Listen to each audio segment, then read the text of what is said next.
나의 지성소에 들어가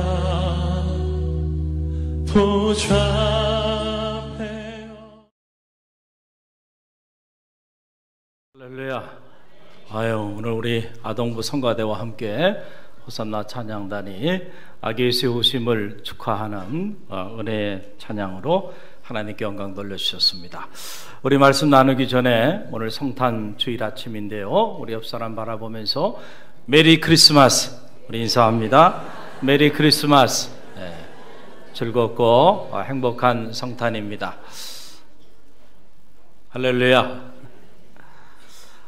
여러분, 우리가 살면서 보면 중요한 것들이 많이 있는데 그 중에 하나가 바로 뭐냐면 이름이에요. 이름이 얼마나 중요한가. 그래서 이름이 마음에 들지 않으면 이름을 바꾸기까지 하잖아요.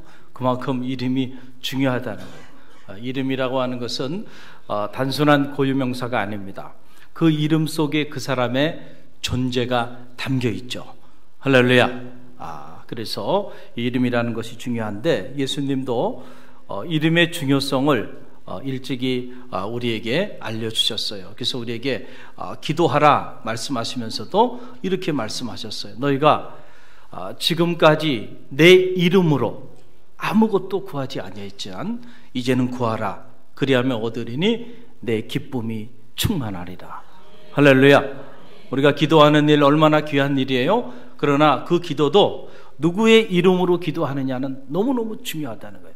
주님의 이름으로 기도할 때 주님의 역사가 나타나게 될 줄로 믿습니다. 오늘 이 마태복음 1장 23절 이 한 절의 말씀인데요, 이 말씀 안에 보게 되면 주님의 또 다른 이름이 이곳에 등장하고 있는 걸 보게 됩니다. 우리 다시 한번 이 마태복음 1장 23절 이 한 절의 본문의 말씀 저와 여러분이 함께 봉독합니다. 보라, 처녀가 잉태하여 아들을 낳을 것이요 그의 이름을 임마누엘이라 하리라 하셨으니 이를 번역한즉 하나님이 우리와 함께 계시니라. 아멘. 자, 예수님의 이름이 마태복음 안에 보게 되면 두 가지 나와요. 하나는 예수, 그리고 또 하나는 임마누엘. 그런데 이 임마누엘이라는 이 이름의 뜻이 뭐라는 거예요? Which means God is with us. 하나님이 우리와 함께 하시다. 이 임마누엘이라고 하는 이 말은 히브리어인데 임이라고 하는 거 하나님이 함께라고 하는 말이에요. 마누, 우리와, 엘, 하나님이란 뜻이죠. 그래서 임마누엘 그러면은 하나님이 우리와 함께 하시다라고 하는 그런 뜻이에요. 예수님의 이 이름이 뭐라고요? 임마누엘. 그러니까 이 이름 속에 예수님의 존재가 그곳에 담겨 있는 것을 보게 됩니다. 여러분, 이 이름은 이미 예수님이 이 땅에 오시기 700년 전에 이사야 선지자를 통해서 하나님께서 우리 가운데 예언해 주신 그런 이름입니다. 이사야 7장 14절 말씀 보게 되면 화면에 나오죠. 함께 읽어봅니다. 그러므로 주께서 친히 징조를 너희에게 주실 것이라. 보라, 처녀가 잉태하여 아들을 낳을 것이요 그의 이름을 임마누엘이라 하리라. 아멘. 그의 이름을 뭐라고요? 임마누엘. This means God is with us. 하나님이 우리와 함께 하신다라고 하는 사실입니다. 여러분, 함께 하심이 능력입니다. 여러분 믿습니까? 저희 둘째 애가 제 유학 시절에 많이 아팠잖아요. 그래서 심장 수술, 가슴을 오픈하는 대수술이죠. 이 수술을 받게 되는데 그때 지금 저 안산 광림교회 담임을 하고 있는 민경보 목사님, 저희 함께 그 수학했던 목사님이신데 이 목사님이 그때 그 수술실에 들어갈 그때에 오셨어요. 그래서 저희 집사람하고 저하고 태어난 지 10개월밖에 되지 않은 그 어린아이 그 심장 대수술을 하게 되는데 그 아이를 들여보내놓고 여러분 얼마나 힘들었겠어요. 그런데 그때 그 목사님이 함께 하셔서 아무 말도 하지 않았어요. 그냥 제 손을 꽉 잡아주시면서 그냥 함께 있어줬어요. 그런데 그때 그냥 아무 말도 하지 않고 함께 있어준 그것이 얼마나 저에게 큰 위로가 되는지 몰라요. 그때 제가 깨달았어요. 함께 한다는 거, 이것이 얼마나 파워풀한 거고, 함께 한다는 거, 이것이 얼마나 귀한 것인가라고 하는 사실을 제가 새삼 깨닫게 됐고요. 그래서 그 이후부터 제가 이민 목회하면서도 그렇고, 지금 갈릴리 교회를 섬기면서도 그렇고, 성도님들 중에 수술을 한다 그러면은 제 기억에는 아직 한 번도 놓치지 않았던 것 같아요. 제가 수술한다 그러면 반드시 이른 새벽에 수술하기 전에 꼭 새벽기도 끝나고 제가 달려갑니다. 기도해주고, 그리고 말씀을 나누고 함께 있어줘요. 여러분, 어느 분이 그러더라고요. 수술대 위에 누워보지도 않은 사람이 무슨 목회를 해. 하영조 목사님이 하신 말씀이에요. 지금은 세상을 떠났지만 이분이 말년에 수술을 정말 많이 하셨죠. 그러면서 하신 이야기예요. 수술대 위에 누워보니까 정말 수술을 받기 위하여 그 수술대 앞으로 나아가는 그 성도들의 마음이 어떤 마음이었는가라고 하는 것을 본인이 겪어보니까 알게 돼요. 저도 갈릴리 교회 부임해서 제 생애 처음으로 수술을 했잖아요. 그 수술할 때 그 수술실로 들어가는데 그때 김명기 목사님이라고 이제 친구 목사님이 계속 함께 있어줬어요. 얼마나 힘이 되는지. 할렐루야. 힘들고 어려울 때 함께 있어주는 거, 무슨 말이 필요하겠어요. 그냥 함께 있어주는 것만으로도 놀라운 힘이 되잖아요. 그래서 저도 목회를 하면서 반드시 수술 날짜를 잡으면 제가 외면하지 않고 아무리 제가 힘들어도 반드시 달려갑니다. 그래서 함께 있어 주는 그런 사역을 제가 하고 있는데요. 여러분, 사람이 우리가 힘들고 어려울 때 곁에 함께 있어 주는 것, 이것도 큰 힘이 되는데, 하나님이 우리와 함께 하신다고 한다면 얼마나 큰 힘이 되겠어요. 할렐루야. 요즘 베트남의 이 박항서 감독님에 대한 신두름이 막 일어나고 열풍이 일어나고, 그래서 신문지상에서 온통 박항서 감독에 대한 이야기들이 계속 연일 보도되고 있는 것을 보게 되는데요. 제가 이 국민일보하고의 그 인터뷰 내용, 그리고 박항서 감독과 함께 축구 인생을 살아온 동료들의 이야기를 자세히 경청할 수 있는 그런 기회가 있었어요. 이 이야기를 쭉 들어보니까 사연이 많았고 여러 가지 우여곡절이 많았더라고요. 여러분 잘 아는 2002년 월드컵, 그때 수석 코치로 히든크 감독을 도왔어요. 그 이후에 대표팀 감독직을 맡고자 했는데 그게 그렇게 쉽게 되질 않았어요. 그래가지고 울면서 무보수로 대표팀 감독을 맡겠다고 하는 선언까지 하게 됩니다. 그러다가 대표팀 감독으로 정식으로 취임을 하게 되고, 그리고 취임한 지 얼마 되지 않아서 한 경기를 치르게 되는데, 그 경기 이후에 정말 끔찍할 정도로, 어떻게 보면 참 그 용어가 사용하기가 좀 어려운데, 난도질을 당할 정도로 모욕적인 평가를 받고요. 이 사람은 도저히 감독으로서 자질이 없다고 하는 그 내용을 조목조목 들어서 그냥 경질시켜 버립니다. 여러분, 한국 사회라는 게 한번 그렇게 낙인이 찍히면요, 다시 재기하기가 참 힘들어요. 그래서 그 이후로 낙인이 찍혀서 비주류로 계속해서 내리막을 가기 시작하다가 마지막에 어디까지 가냐면 저 창원까지 내려가요. 창원시청. 거기 감독을 맡고 이제는 이렇게 내 인생이 끝나는가 보다, 축구 인생 마지막 막다른 골목에 본인이 왔다고 느꼈다는 거. 나이가 지금 우리 나이로 60이에요. 만으로 59세니까 60이 가까운 나이에 그 인터뷰한 내용을 보니까 이런 말을 하더군요. 나이가 드니까 불러주는 사람도 없고, 그래서 실제로 본인이 국내에서 이 축구 인생을 마감해야 하는, 은퇴해야 되는 그런 막다른 길에 서게 되었다는 거예요. 그런데 그때 유일하게 불러준 곳이 어디예요? 베트남이에요. 베트남에서 불러줬다는 거예요. 그래서 베트남에 가서 그의 축구 인생 전반전보다 그의 축구 인생 후반전이 더 영화롭고 더 아름답고 더 감동적인 그런 인생의 드라마를 펼치고 있잖아요. 저는 말하기는 여러분의 인생의 전반전보다 후반전이 더 영화롭기를 바랍니다. 더 아름답길 바랍니다. 더 감동적이길 바랍니다. 우연히 어떻게 이렇게 됐을까? 아니에요. 제가 박감성 감독의 이야기에 관심을 가진 이유는 너무너무 독실한 그리스도인이에요.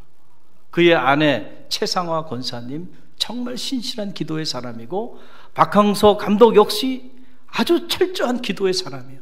쉬지 말고 기도하라 라고 하는 이 말씀을 자기는 평생의 좌우명으로 삼고 매 기도하면서 힘들고 어려울 때마다 하나님이 나와 함께 하신다고 하는 그 사실을 잊은 적이 없다는 거예요. 할렐루야. 그때의 인생의 막다른 길목에서 하나님이 새로운 기회를 열어준 거예요. 그래서 이 베트남 이 청소년 대표들을 섬기고 베트남에 가서 새로운 축구 인생을 펼치면서 처음부터 끝까지 늘 기도했다. 경기장 밖에서도 기도하고 경기장 안에서도 기도하고. 그래서 여러분들 아마 보셨을 거예요. 골이 딱 들어가니까 박광서 감독이 벤치로 가가지고 무릎을 꿇고 기도하잖아요. 하나님 앞에 감사 기도를 하잖아요. 그게 단순한 연출로 보입니까? 아니에요.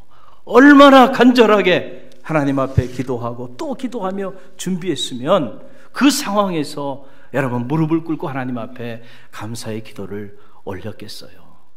할렐루야. 하나님이 나와 함께 하신다라고 하는 이 임마누엘의 믿음, 이 믿음을 가질 때 실제로 하나님이 나와 함께 하십니다.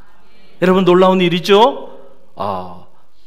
하나님이 나와 함께 하신다고 하는 이 믿음을 가질 때 비로소 하나님이 우리와 함께 하신다니까요. 이것이 믿음의 힘이에요. 저는 이 믿음이 이 성탄절 특별히 임마누엘 하나님이 우리와 함께 하신다고 하는 이 주님의 이름을 묵상하는 이 아침에 이 임마누엘의 믿음이 여러분의 믿음이 되기를 간절히 바랍니다. 어떻게 다윗이 그 어마어마한 장수 골리앗 사울을 비롯한 이스라엘의 모든 장수들이 그 앞에 감히 나서지 못하고 부들부들 떨고 있는데 한낱 목동에 불과한 소년 다윗이 물맷돌 몇 개를 들고 다윗 앞에 담대하게 나갈 수 있었을까요? 다윗에게 가지고 있었던 것은 하나밖에 없었어요. 그건 바로 뭐예요? 하나님이 나와 함께 하신다고 하는 이 믿음이에요. 그 믿음을 가지고 하나님의 이름으로 나가잖아요. 내가 나를 개로 보느냐 말할 때 나는 네가 모욕하는 하나님의 이름으로 너에게 나간다는 거 아닙니까?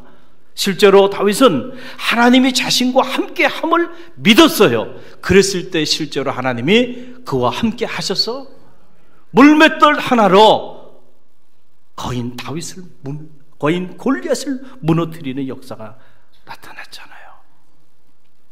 골리앗 같은 세상을 살아가고 있어요. 다윗 같은 용기와 믿음이 여러분 가운데 있기를 간절히 바랍니다. 할렐루야. 또 하나 이 함께함은 사랑의 표현입니다. 여러분 사람이 사랑에 빠지게 되면 그때부터 많은 변화가 일어나는데 그 변화 중에 가장 큰 변화가 무슨 변화예요? 사랑하는 이와 함께하고자 하는 그런 욕망이, 그런 마음이 이렇게 불릴 듯 우리 안에 일어나게 된다는 거죠. 그래서 여러분들이 누군가를 사랑하면 그 사람에게 전화 연락하게 되고요. 전화 가지고도 부족해요. 요즘 같으면 문자도 남기고 카톡도 하고 그것도 부족해서 또 스케줄 잡고 또 만나고 하루 종일 만나고 나서도 또 만나고 싶고 그래요 안 그래요? 그렇게 되게 돼 있다니까요.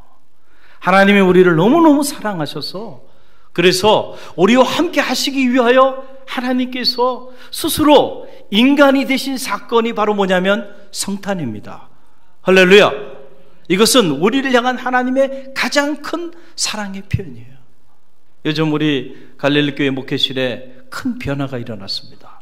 그 변화 중에 하나가 바로 뭐냐면 박건욱 전도사님, 여러분 아시죠? 이분이 사랑에 빠졌어요. 그래갖고 어느 날 갑자기 카톡 사진이 바뀌었어요. 박근홍 전도사님 그 사진이 있었는데 갑자기 원 묘령의 여인 사진이 딱 올라오더라고요. 그리고 사무실에 제가 이렇게 들어가 보니까 사무실 책상에 그냥 온통 여자 사진으로 다 도배가 돼 있어요. 보고 또 보고 또 봐도 또 봐도 얼마나 보고 싶으면. 그리고 제가 얘기를 나누다 보니까 대체 언제 데이트를 하냐 그랬더니 아니 세상에 금요기도회 이후에도 만난대요. 금요기도회 보통 11시 넘어 끝나 그러요. 그런데도 그때도 잠깐 함께 하고 싶었어. 너무너무 보고 싶어가지고 아니 그 시간에도 만난대요. 그랬더니 결국 영원히 함께 하자고 했대요. 3월 23일 날 결혼식 날짜를 잡았습니다. 할렐루야.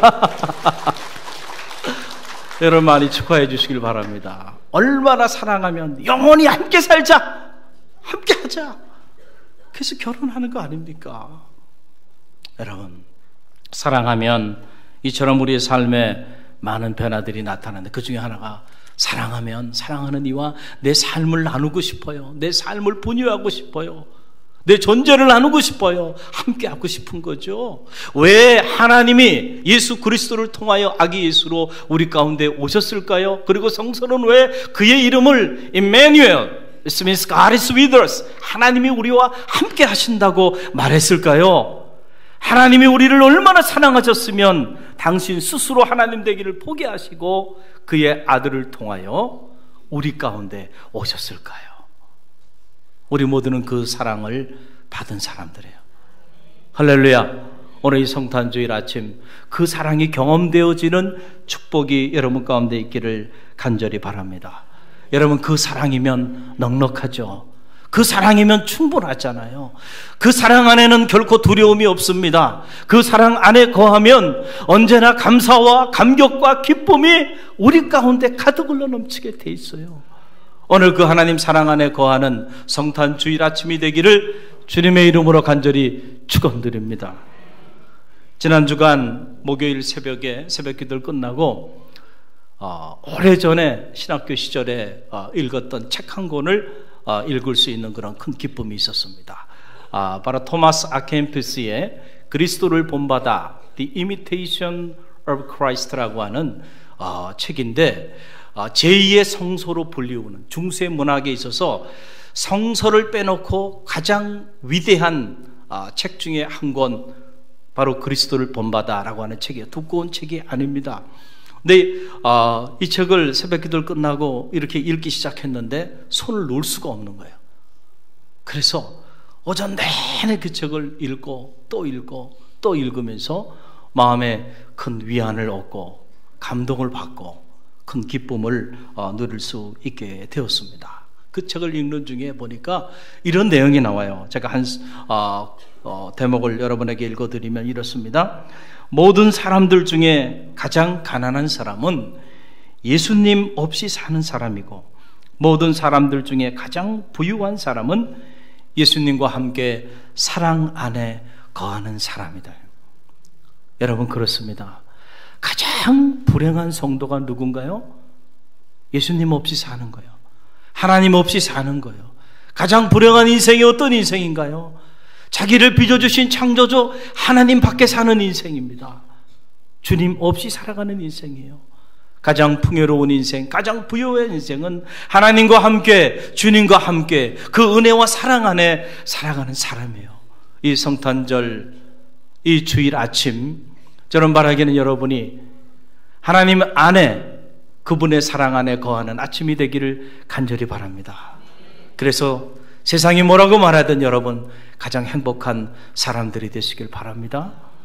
그 주님의 사랑이 우리에게 주는 그 위없는 기쁨과 감사와 감격과 감동이 이 성탄 주일 아침 여러분 가운데 있기를 간절히 바랍니다. 높고 높은 보좌를 버리시고 아기 예수로 주님께서 우리 가운데 오셨습니다. 오늘 이 성탄 주일 아침 아기 예수의 오심의 사건을 목도하면서 하나님이 우리와 함께 하신다고 하는 이 임마누엘의 신앙이 여러분 가운데 회복되어지는 아침이 되시기를 간절히 바랍니다. 무엇보다 우리와 함께 하시는 그 하나님의 사랑, 그 하나님의 사랑이 여러분의 삶의 기쁨과 감사와 감격이 되어지는 그런 축복의 아침이 되기를 주님의 이름으로 간절히 축원드립니다.